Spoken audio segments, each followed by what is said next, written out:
Hello students. Now today we will take class 11th biology chapter 9 biomolecules.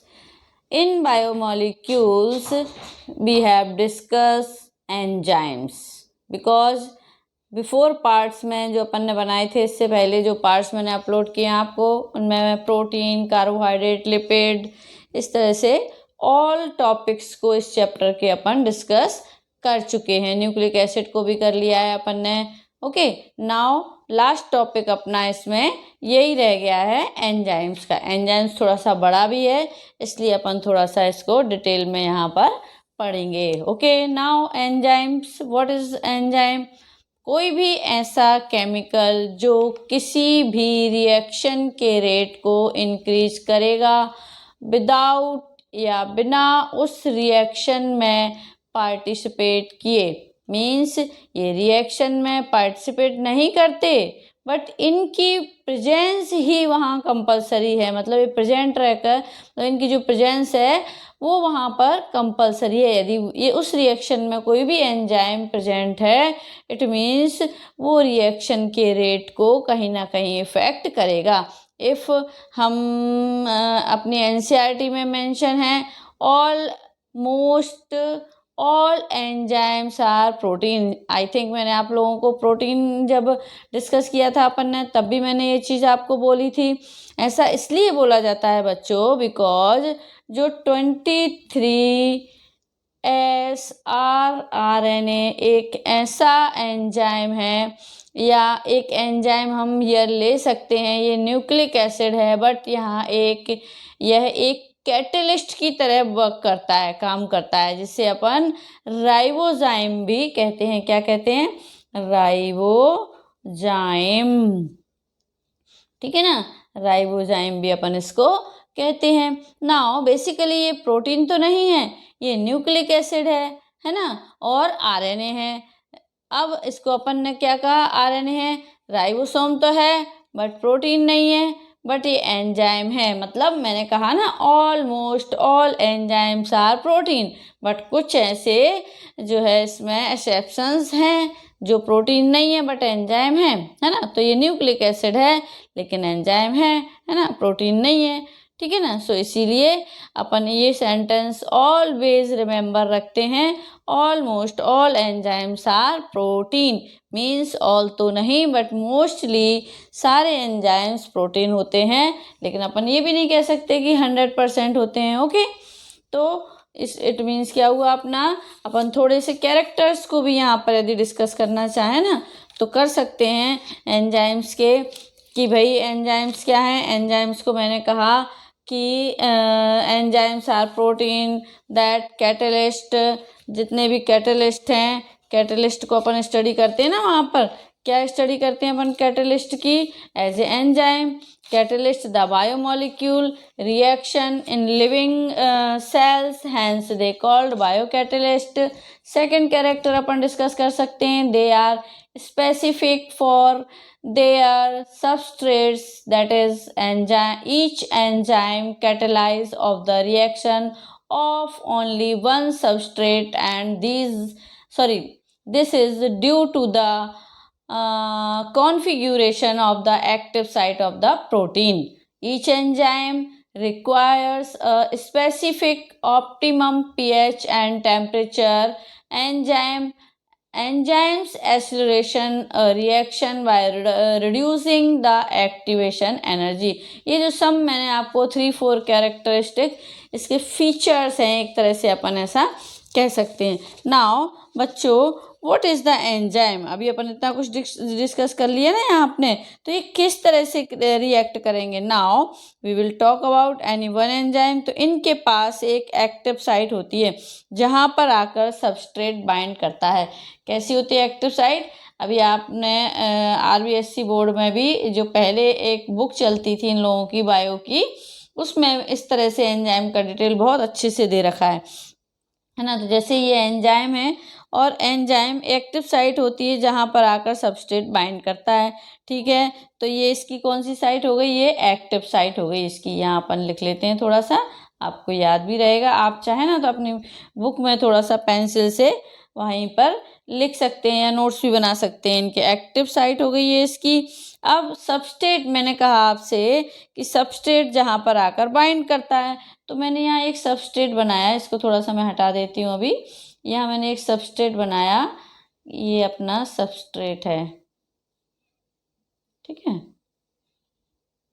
S लिखा है means substrate, ई लिखा है means जो अपना एंजाइम। ओके, ये सबस्ट्रेट आकर इस जो है को, जब भी हम कोई रिएक्शन जो करवा रहे हैं उसमें एंजाइम को इन्वॉल्व कर रहे हैं, बिकॉज उसकी प्रेजेंस की वजह से उसका रिएक्शन रेट इंक्रीज हो सके, तो क्या होगा, सबस्ट्रेट आकर एंजाइम की एक्टिव साइट पर जुड़ जाएगा। कैसे जुड़ जाएगा ये भी अपन यहाँ देख लेते हैं, जिससे आपको बहुत अच्छे से ये प्रोसेस समझ में आ जाएगा। ये जो सबस्ट्रेट अपन ने यहाँ पर देखा था, ये एंजाइम की एक्टिव साइट पर आकर कनेक्ट हो गया, तो एक्टिव साइट पर आकर बाइंड करेगा। As a result enzyme substrate complex बन जाएगा। ये क्या बन गया यहाँ पर, enzyme substrate complex. Okay, enzyme substrate complex बन गया। नाउ एंजाइम अपना फंक्शन करेगा। एज अ रिजल्ट एंजाइम उस सबस्ट्रेट के प्रोडक्ट में जो है सबस्ट्रेट को क्या कर देगा, प्रोडक्ट में कन्वर्ट कर देगा।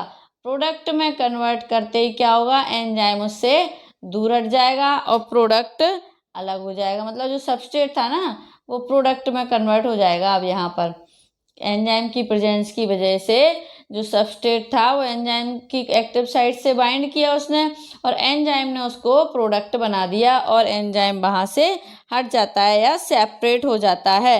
एंड जो है यार प्रोडक्ट और एंजाइम सेपरेट हो जाएंगे। सो इसी टाइप से रिएक्शन होता है जब भी कोई एंजाइम किसी भी रिएक्शन में जो है उसकी प्रेजेंस होती है। सो इसी टाइप के रिएक्शन होते हैं, और एंजाइम हैव एक्टिव साइट जिस पर सबस्ट्रेट आकर बाइंड कर लेता है, जो मैंने आपको यहाँ पर बहुत इजी मेथड से बता दिया है। पर जो है, जो इसमें जो स्टेप इंक्लूडेड हैं एंजाइम का सबस्ट्रेट के साथ बाइंड करना, सबस्ट्रेट बाइंड को bind to the active site of enzyme, then both get into a closed कहना चाहिए अपने को प्रोजेबिटी है। As a result enzyme substrate complex is form, जो यहाँ पर फॉर्म हो गया है ना। एंजाइम स्टार्ट्स इट्स फंक्शन, यहाँ पर जैसे ही ये एक्टिव साइट पर बाइंड कर जाता है एंजाइम की, एंजाइम अपना फंक्शन स्टार्ट कर देता है, और फंक्शन स्टार्ट करते ही its function the substrate convert into the products, the substrate convert into the product। अब क्या है, as a result enzyme will separate and फिर से किसी अदर रिएक्शन में पार्टिसिपेट करने के लिए पहुंच जाएगा, अपनी प्रेजेंस शो करने के लिए वहां पर चला जाएगा। ये बहुत इजी समझ में आ गया होगा आपको कि भाई एंजाइम का रिएक्शन अपन इस तरह से शो कर सकते हैं। ये एंजाइम है, ये उसकी एक्टिव साइट है, और ये उसकी एक्टिव साइट है, तो कोई भी सबस्ट्रेट आकर जब एंजाइम की एक्टिव साइट से बाइंड होता है इस तरह से, तो वो क्या करता है, एंजाइम अपना फंक्शन स्टार्ट कर देता है। और जब एंजाइम अपना फंक्शन स्टार्ट कर देता है, तो ये एंजाइम इस सबस्ट्रेट को प्रोडक्ट में कन्वर्ट कर देता है और खुद सेपरेट हो जाता है, और सेपरेट होकर किसी अदर रिएक्शन में पार्टिसिपेट करने के लिए या अपनी प्रेजेंस को शो करने के लिए, पार्टिसिपेट तो करता ही नहीं है, अपनी प्रेजेंस को शो करने के लिए वहाँ पर चला जाता है। ठीक है। सो बच्चों, हम रेट ऑफ रिएक्शन को कैसे फाइंड आउट करेंगे कि किसका रेट ऑफ रिएक्शन कितना है। सो कितने टाइम में कितने प्रोडक्ट की फॉर्मेशन हुई है, उसे फाइंड आउट कर सकें। So what is the rate of reaction, rate of reaction क्या है ये भी अपने को पता होना चाहिए। तो रेट ऑफ रिएक्शन में मैंने आपको एक फॉर्मूला अपन देखते हैं, अपनी एनसीईआरटी में भी दे रखा है। Rate is equal to delta P upon delta T, means change in time, जो टाइम यहाँ पर चेंज हुआ है, change in time. Okay, change in the product, change in the product. Okay, या डेल्टा प्रोडक्ट भी अपन जिसको लिख सकते हैं, और डेल्टा प्रोडक्ट। ओके, मीन्स कितने टाइम में कितना प्रोडक्ट बना और with respect to the time कितने प्रोडक्ट की फॉर्मेशन हुई, that is called rate of reaction. Now जिन रिएक्शन की अगेन एंड अगेन हम बात कर रहे हैं इज ऑफ टू टाइप्स। ये रिएक्शन कितने टाइप के होते हैं? टू टाइप्स के होते हैं।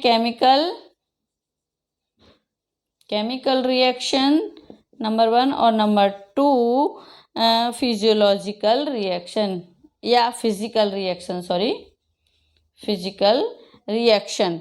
जनरली जो अपने जो फिजिकल रिएक्शन है, जनरली इनके बिटवीन जो केमिकल और फिजिकल रिएक्शंस हैं, इनके बिटवीन जो डिफरेंसेस हैं वो हैं वो ये हैं। यहाँ पर अपन थोड़ा सा डिफरेंसेस के मेथड में यहाँ बात करेंगे तो दोनों चीज़ें अपनी क्लियर हो जाएंगी। जनरली इनके बिटवीन जो डिफरेंसेस हैं वो केमिकल रिएक्शन में ऑलवेज कोई ना कोई बॉन्ड ब्रेक होता है। जब भी अपन कोई केमिकल रिएक्शन करते हैं उस टाइम पर कोई ना कोई बॉन्ड है वो ब्रेक डाउन होता है एंड न्यू बॉन्ड की फॉर्मेशन होती है। वाइल फिजिकल रिएक्शन की अपन बात करें तो फिजिकल रिएक्शन में ऐसा कुछ भी नहीं होता। फिजिकल रिएक्शन में ओनली स्टेट चेंज होती है। फॉर एग्जांपल जैसे अपन आइस का एग्जांपल ले सकते हैं, तो आइस को अपन ने रेफ्रिजरेटर में रखा, सॉरी वाटर को, तो वाटर को अपन ने रेफ्रिजरेटर में रखा अपन ने, तो वो आइस में कन्वर्ट हो जाएगा और आइस को रूम टेम्परेचर पर अपन रख देते हैं तो वापस से वो वाटर में कन्वर्ट हो जाती है। वाटर में कन्वर्ट हो गई मीन्स इसमें स्टेट चेंज हुआ है, कोई भी इनके बीच जो है बॉन्ड ब्रेक डाउन नहीं हुआ। ठीक है ना? तो ऐसा तो नहीं है कि आइस बन गया है तो इसका फॉर्मूला चेंज हो जाएगा, नहीं होगा, H2 ही रहेगा, और वाटर बन जाएगा तब भी H2 ही रहेगा। नाउ ये एंजाइम जब भी किसी रिएक्शन को कैटेलाइज करवाते हैं तो ऐसा में भी फर्स्ट स्टेप का रिएक्शन हो। एग्जाम्पल अपन आप यहाँ पर ले सकते हैं, I think H2CO3 bicarbonate ions को जब भी CO2 या कहना चाहिए एंड H2O में कन्वर्ट करना हो तो कार्बोनिक एनहाइड्रेज एंजाइम है जो कन्वर्जन का काम करता है। मतलब बाइकार्बोनेट आयन को जब भी अपने को CO2 और H2O में कन्वर्ट करना है या तोड़ना है, अपन ऐसे कह सकते हैं ब्रेक डाउन करना है, तो जो कार्बोनिक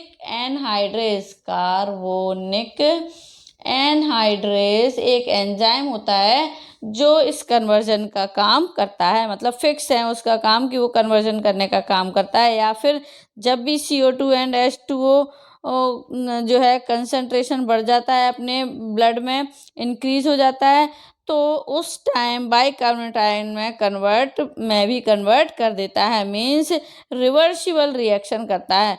तो ये हुआ अपना सिंगल या कहना चाहिए अपने को second step reaction. If we will talk about glycolysis की अपन बात करें, इसको थोड़ा मैं इरेज कर देती हूँ। अब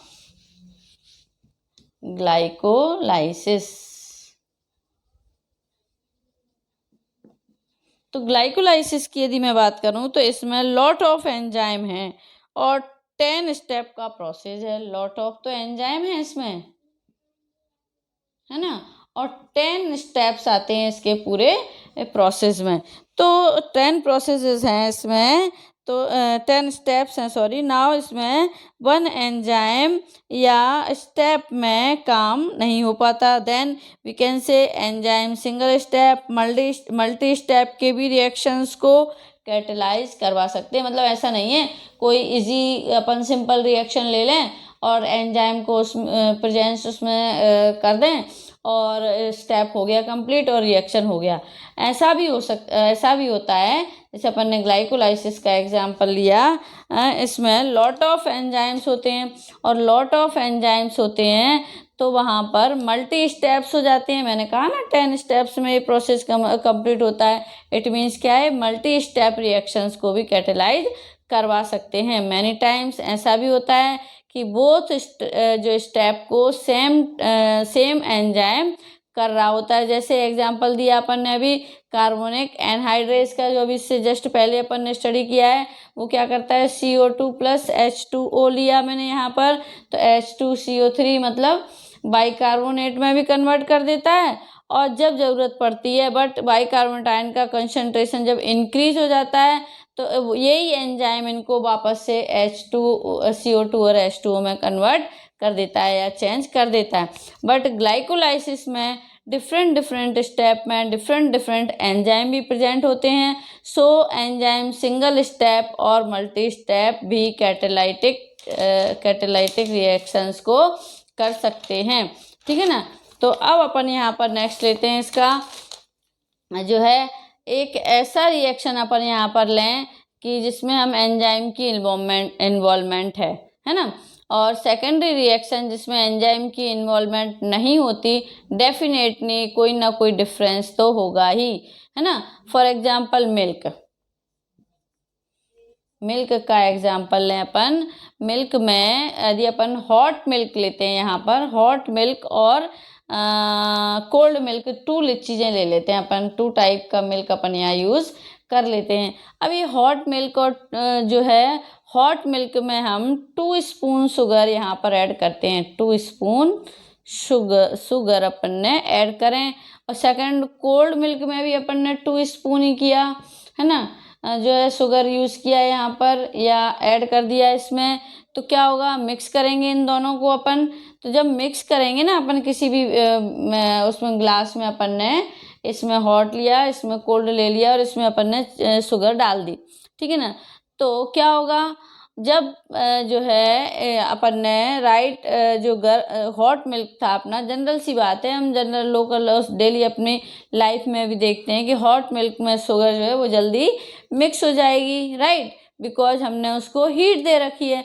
बट हियर हमने एक्सटर्नल फैक्टर जो है टेम्परेचर को एंजाइम मान लिया है, क्योंकि अपन ने इसमें हीट प्रोवाइड की है ना, इसमें हीट आ रही है, इसको ये हीट मिल रही है, इसलिए इसकी शुगर जल्दी जो है इसमें मिक्स हो गई, ठीक है ना। बट इसमें अपन ने कोई हीट नहीं दी, ये कोल्ड मिल्क है, इसलिए इसमें जो है घुलने में टाइम लग जाएगा, शुगर मिक्स नहीं हो पाएगी जल्दी, है ना। हियर ग्राफ के थ्रू अपन इस रिएक्शन को जो है कर सकते हैं। मान लें अपन यहाँ पर एक ग्राफ बना लेते हैं, अपनी एनसीईआरटी में भी ग्राफ दे रखे हैं टेम्परेचर, पीएच वगैरह के।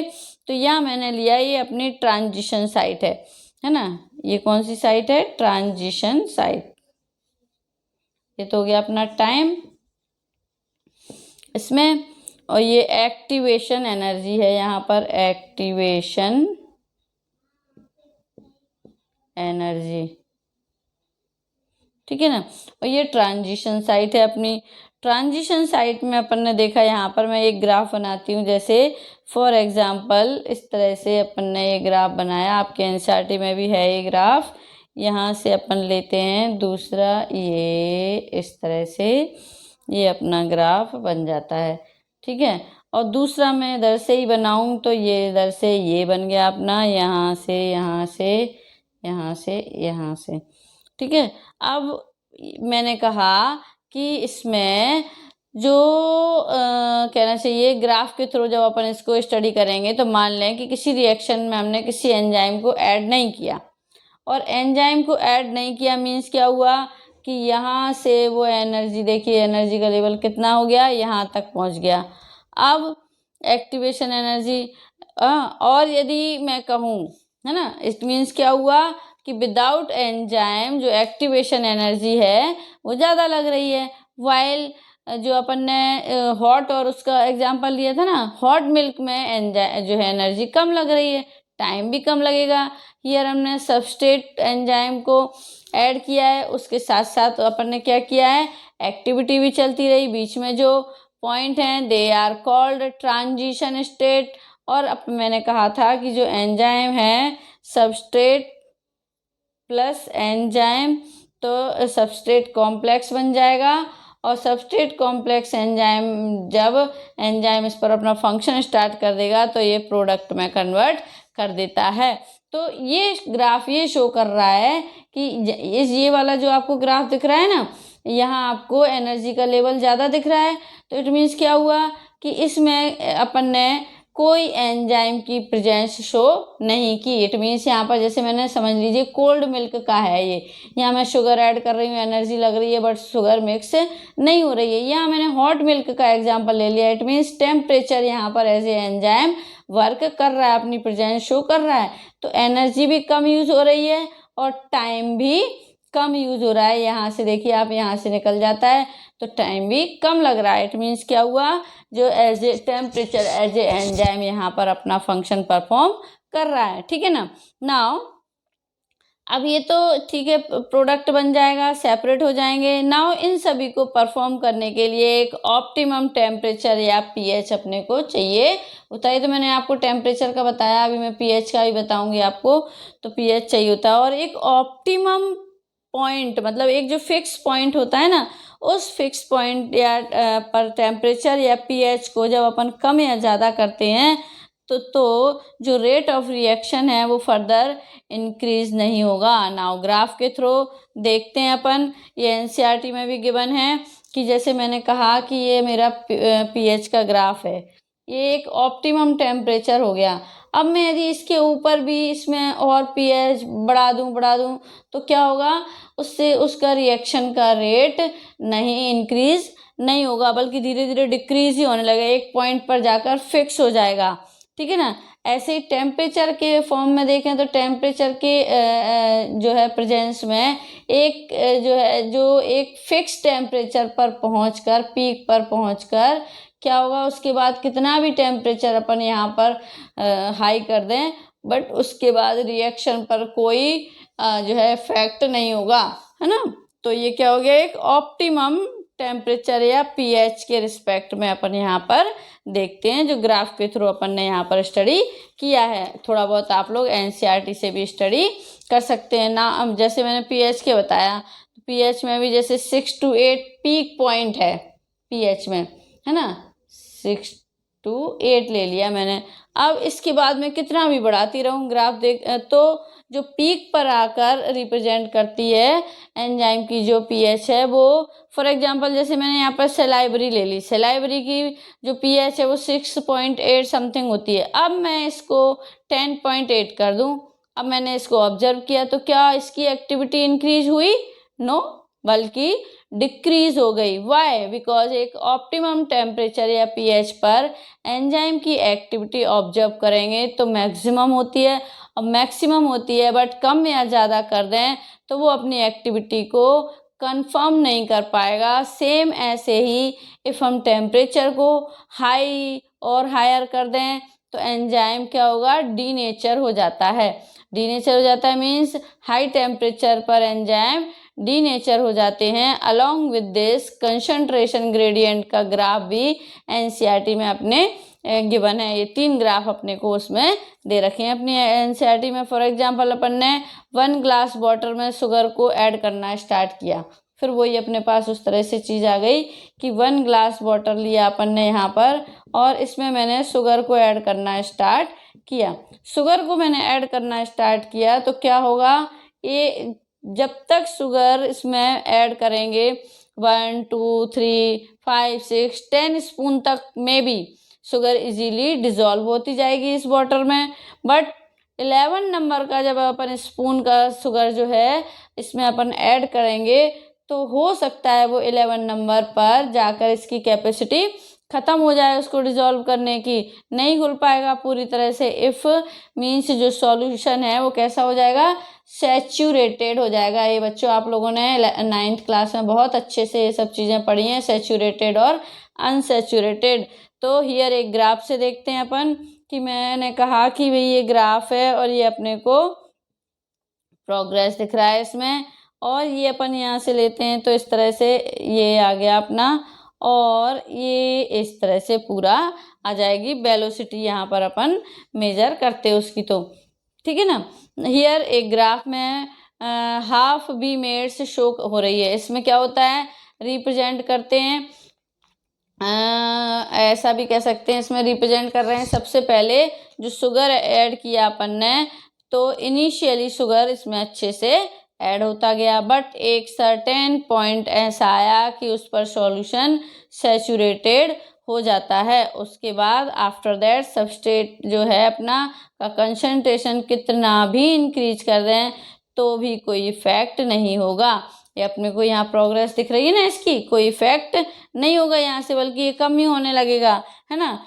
उसके बाद कितना भी अपन इंक्रीज करें शुगर को, कंसंट्रेशन ऑफ सबस्ट्रेट को कोई इफेक्ट नहीं होगा। हियर किलोमीटर का देखा अपन ने, तो मैकेनिज्म की इक्वेशन है अपन देखें यहाँ, तो उसको रिप्रेजेंट करता है, जो ये बताता है कि जब भी हाफ बी मैक्स होती है तब रेट ऑफ रिएक्शन मैक्सिमम होती है। सेम ऐसे ही किसी भी रिएक्शन को यदि कोई एंजाइम इन्वॉल्व है तो सबस्ट्रेट आकर एंजाइम की एक्टिव साइट पर जो है ऐसा भी हो जाता है कई बार कि कोई भी एंजाइम है, जैसे मैंने आपको स्टार्टिंग में इस तरह से आपको शो किया था ना, ये एंजाइम है समझ लीजिए।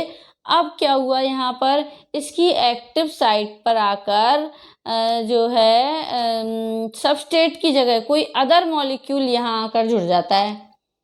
लगता है वो कि वो सबस्ट्रेट है, बट है क्या, वो अदर मॉलिक्यूल है यहाँ पर। उसको अपन ने एस डैश मान लिया, सबस्ट्रेट को अपन ने एस लिया था ना, तो ये एस डैश मॉलिक्यूल सबस्ट्रेट की तरह दिखने वाला मॉलिक्यूल है, बट इसके कनेक्ट होते ही जो रिएक्शन है वो क्या हो जाएगा, इनहिबिट हो जाएगा। रिएक्शन कैसा हो जाएगा, इनहिबिट हो जाएगा। क्यों हो जाएगा भाई, सबस्ट्रेट के जुड़ते ही तो रिएक्शन होने लगा था, सबस्ट्रेट कॉम्प्लेक्स बन गया था, एंजाइम सबस्ट्रेट कॉम्प्लेक्स, बट इसमें ऐसा क्या हुआ, तो मीन्स रिएक्शन यहाँ पर स्टॉप हो जाएगी, रुक जाएगी, और इस मॉलिक्यूल को वी विल कॉल्ड इनहिबिटर। इस मॉलिक्यूल को अपन क्या कहते हैं, इनहिबिटर, ठीक है ना। इन दिस प्रोसेस को वी विल कॉल्ड इनहिबिशन। जो ये प्रोसेस है इस प्रोसेस को अपन कहेंगे इनहिबिशन, ठीक है। But sometime some molecules substrate के साथ कॉम्पिटिशन करने लगते हैं कि देखें तू पहले जुड़ता है कि मैं, है ना, इस तरह का कोई आ गया। इफ वो मॉलिक्यूल आकर एंजाइम से कनेक्ट हो जाता है तो इस केस में रिएक्शन खत्म हो जाता है या स्टॉप हो जाता है। So it is called competitive inhibitor.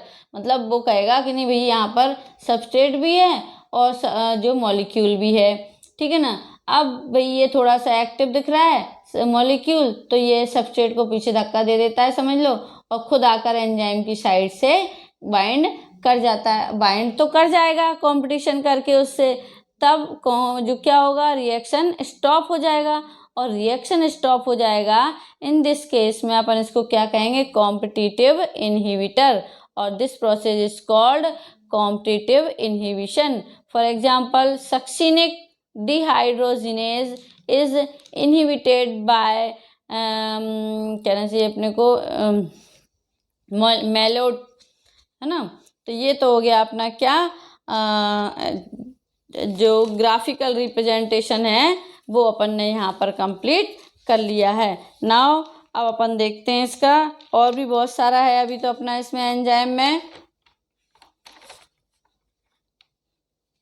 जो क्लासिफिकेशन है ना अपना एंजाइम का, वो भी डिस्कस करना कंपलसरी है अपने को यहाँ पर।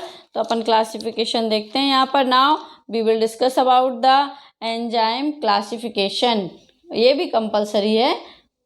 Enzyme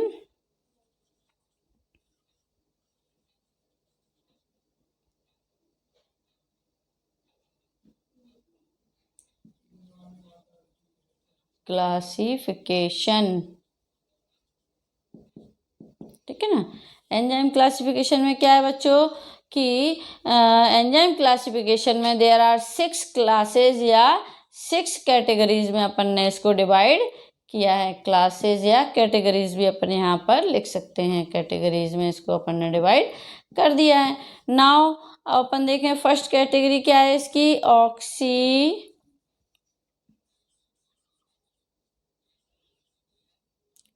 dough reductase, oxido reductase, it means oxidation and reduction एक साथ हो रहे हैं यहाँ पर। ऑक्सीडो रिडक्टेज बोला ना अपन ने, तो इनमें क्या हो रहा है, ऑक्सीडेशन प्लस और कौन सा रिएक्शन हो रहा है बच्चों साथ में, रिडक्शन। दोनों ही जो रिएक्शंस हैं वो साथ साथ हो रहे हैं, इसलिए अपन ने इसको नेम दिया और oxido reduction.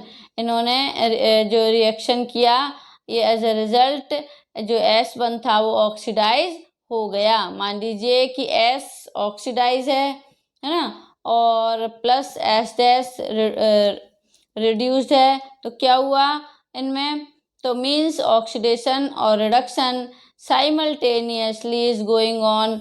S oxidise and S dash reduce, ये आपस में सब्सटेंस रिएक्ट करते हैं, बट रिजल्ट आता है कि S ऑक्सीडाइज हो जाता है और S रिड्यूस हो गया। मीन्स जो एंजाइम, वो एंजाइम जो ऑक्सीडेशन और रिडक्शन दोनों एक साथ करवाते हैं, those belong oxido reductase categories. मतलब सीधी सीधी बात है कि जो S डैश और S है, तो इन अपन मतलब ऑक्सीडाइज प्लस रिडक्शन जो सबस्ट्रेट हैं अपन ने लिए यहाँ पर, जब अपन आपस में रिएक्शन करवाते हैं इन दोनों में, तो सब्सटेंस जो रिएक्ट करते हैं, बट रिजल्ट आता है कि जो S डैश है मतलब जो ऑक्सीडाइज हो जाता है और S रिड्यूस हो जाता है। ठीक है ना, मतलब जो ऑक्सीडो रिडक्टेज जो कैटेगरी है उसमें एंजाइम की, वो एंजाइम क्या करते हैं, दोनों प्रोसेस को साथ में करवाते हैं। नंबर 2 आता है अपना हाइड्रोलेज। हाइड्रोलाइसिस ऑफ ईस्टर इधर पेप्टाइड बॉन्ड, इसमें हाइड्रोलाइसिस होगा। इसके एग्जाम्पल है ईथर का एग्जाम्पल अपन ले सकते हैं। जैसे we have discussed already about the peptide bond, इसका फॉर्मेशन वाटर के मॉलिक्यूल के जो है रिमूवल से होता है। अपन ने पढ़ा था ना जब न्यूक्लिक एसिड पढ़ा था, उनमें जब पेप्टाइड बॉन्ड फॉर्म होता है तो एक वाटर का मॉलिक्यूल रिमूव हो जाएगा ओनली बॉन्ड की फॉर्मेशन के टाइम पर, इट इज कॉल्ड हाइड्रोलेज। ठीक है ना, अब आता है हाइड्रोलेज तो हो गया अपना। नंबर 3 आता है लाइगेज मतलब जोड़ना। इसका मतलब ही होता है बाइंड करना, जोड़ना, कनेक्ट करना, कुछ भी कह सकते, ऐड करना। इफ एनी बॉन्ड जोड़ रहा है, जैसे C डबल बॉन्ड CO या किसी भी रिएक्शन से लिंक करवाने वाला एंजाइम लाइगेज की कैटेगरी में आता है।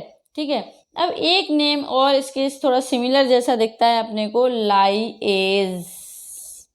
ये क्या है, इसमें क्या होगा, इसमें समझ लीजिए जो S और S डैश हैं, ठीक है ना, तो S double bond S dash, ठीक, इसमें ट्रांसफर हो रहा है, बट इसमें डबल बॉन्ड आता है ना, प्रोडक्ट में डबल बॉन्ड आ जाता है इसके साथ। ठीक है, ऑलवेज। और जो ट्रांसफेरेज है इसमें डबल बॉन्ड नहीं आया। जैसे S के साथ A जुड़ा है ना, A जुड़ा तो S डैश अलग हो गया, मीन्स A ट्रांसफर हो गया। ठीक है ना, इसमें दिख रहा है ना आपको, देखो मैं आपको एक रिएक्शन बताती हूँ। 5th नंबर का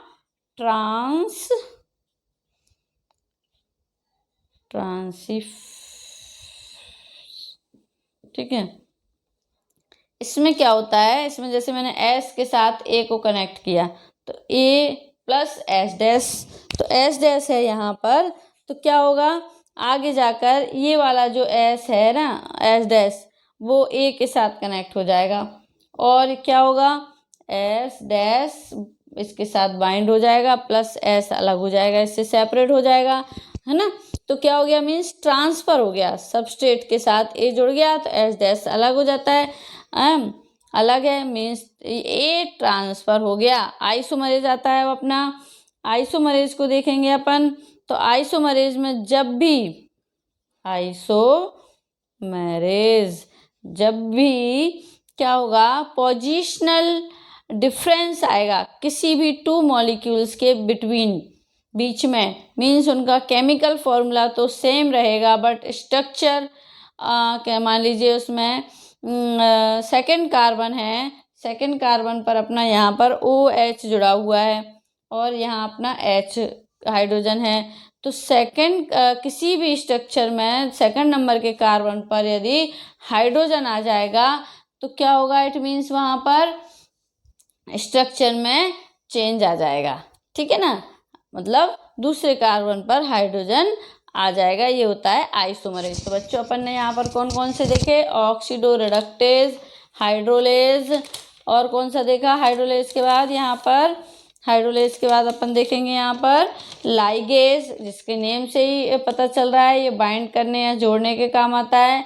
लाइएज, इसमें क्या होता है, ऑलवेज डबल बॉन्ड आता है, और डबल बॉन्ड आएगा इट मीन्स क्या होगा, इसमें डबल बॉन्ड के साथ इसमें ट्रांसफ़र भी हो रहा है, बट इसमें डबल बॉन्ड आ जाता है। ट्रांसफरेज, ट्रांसफरेज में ट्रांसफ़र तो हो ही रहा है ए, बट डबल बॉन्ड नहीं आएगा, ये इन दोनों में डिफरेंस है। आइसोमरेज, पोजिशनल डिफरेंस आएगा इसमें, कोई भी दो मॉलिक्यूल के बीच में इनका जो है केमिकल फॉर्मूला तो वही का वही रहेगा, बट बीच में इनके जैसे सेकंड कार्बन पर पहले क्या था, जो है सेकंड कार्बन पर अपन ने देखा यहाँ पर COH और H है, तो किसी भी स्ट्रक्चर में दूसरे कार्बन पर हाइड्रोजन आ जाएगा, इस तरह से इनमें ये चेंजेस आ जाएंगे। तो ये हुआ अपना क्लासिफिकेशन। नाउ कोफैक्टर्स को और अपन यहाँ पर डिस्कस कर लेते हैं। एंजाइम के कोफैक्टर्स कौन कौन से हैं, ये भी कंपलसरी हैं, और वैसे अपन इनको पढ़ भी चुके हैं यदि आप लोगों ने थोड़ा सा ध्यान दिया हो तो। अभी अपन ने बात की थी कोफैक्टर्स की, है ना। तो कोफैक्टर्स कौन से होते हैं इसके, ये भी तो अपने को देखना पड़ेगा ना। कोफैक्टर्स मीन्स कि कहना चाहिए कि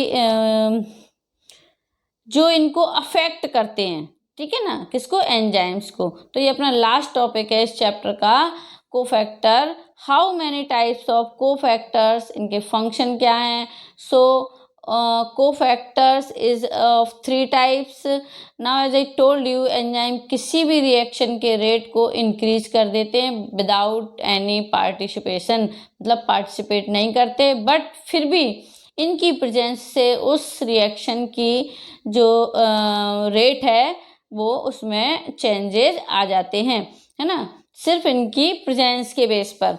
हियर कोफैक्टर्स हैं एंजाइम्स के भी एक्टिविटी को करवाने के लिए सपोर्टिंग स्ट्रक्चर होते हैं। These are of 3 types. Number 1 prosthetic group,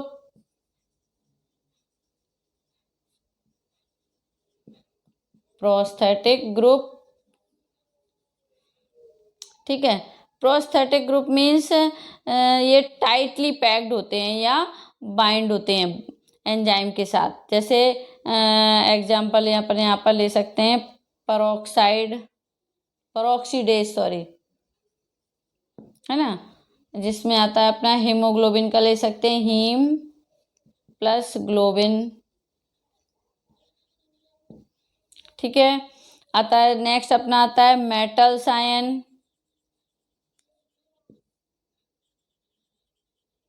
metal ion में एग्जाम्पल अपन जिंक का ले सकते हैं। जो कार्बोक्सी पेप्टाइडेज एंजाइम की एक्टिविटी के लिए इम्पोर्टेंट है, और जो कार्बोक्सी पेप्टाइडेज एंजाइम की रिएक्शन को एनहेंस करने के लिए ये Z2+ इम्पोर्टेंट है, ठीक है ना। ये तो हो गए अपने 2 फैक्टर। अब आगे अपन देखते हैं कोएंजाइम। कोएंजाइम थर्ड फैक्टर है इनका। कोएंजाइम क्या है भाई, ये एंजाइम तो अपन पढ़ ही रहे हैं, तो कोएंजाइम क्या है। नाउ इनकी बात करें तो जब ये एंजाइम के साथ एडिशन करते हैं, जोड़ते हैं, तो वो टेम्परेरी होता है, मीन्स ट्रांजिशेंट होता है, मीन्स हमेशा जुड़े हुए नहीं रहेंगे। मीन्स जैसे अपन NAD की बात करते हैं, पढ़े हैं ना एनर्जी मॉलिक्यूल्स आप लोगों ने, NADP, ये एक एनर्जी करेंसी है, पढ़ते ना ग्लाइकोलाइसिस साइकिल वगैरह में, है ना। तो ये एनर्जी करेंसी भी है। अब बच्चों एक चीज़ और मैं आपको यहाँ पर बता रही हूँ, हॉलो एंजाइम, थोड़ा सा लेंदी हो गया है, बस ये लास्ट टॉपिक है, इसको अपन कंप्लीट करते हैं। यहीं पे एपो एंजाइम किसी भी एंजाइम का प्रोटीन पार्ट जब इसके साथ कोई कोफैक्टर या नॉन प्रोटीन पार्ट कनेक्ट होगा, that is called hollow enzyme. Hollow enzyme means complete enzyme. ये कब बनेगा? जब प्रोटीन स्ट्रक्चर मतलब protein structure plus non protein structure जो है कनेक्ट, जो दोनों आपस में कनेक्ट होंगे, सो एपो एंजाइम्स मीन्स कोफैक्टर। ठीक है ना, इस तरह से भी आपको नेम यहाँ पर आ जाता है। तो बच्चों अपना ये एंजाइम यहाँ पर कंप्लीट होता है। थोड़ा सा अपन ने लेंदी ले लिया है आज। पहले तो अपन ने लिया था क्या, what is the enzymes, enzymes को डिस्कस किया। फिर अपन ने यहाँ पर डिस्कस किया एंजाइम के आफ्टर दैट कि क्लासिफिकेशन ऑफ एंजाइम, जो ग्राफिकल रिप्रेजेंटेशन है वो मैंने पीएच, कंसंट्रेशन के बेस पर, टेम्परेचर के बेस पर, मैंने आपको जो भी एनसीईआरटी में अपना दिया है ग्राफिकल रिप्रेजेंटेशन वो मैंने पूरा आपको यहाँ पर आई थिंक ले लिया है। फिर अपन ने क्लासिफिकेशन को डिस्कस किया। फिर अपन ने यहाँ पर कोफैक्टर्स ऑफ एंजाइम को भी डिस्कस कर लिया है, जिसमें अपन ने लिया प्रोस्थेटिक ग्रुप, मेटल आयंस, को एंजाइम्स एंड हॉलो एंजाइम्स या कोफैक्टर्स। ठीक है ना, थैंक यू।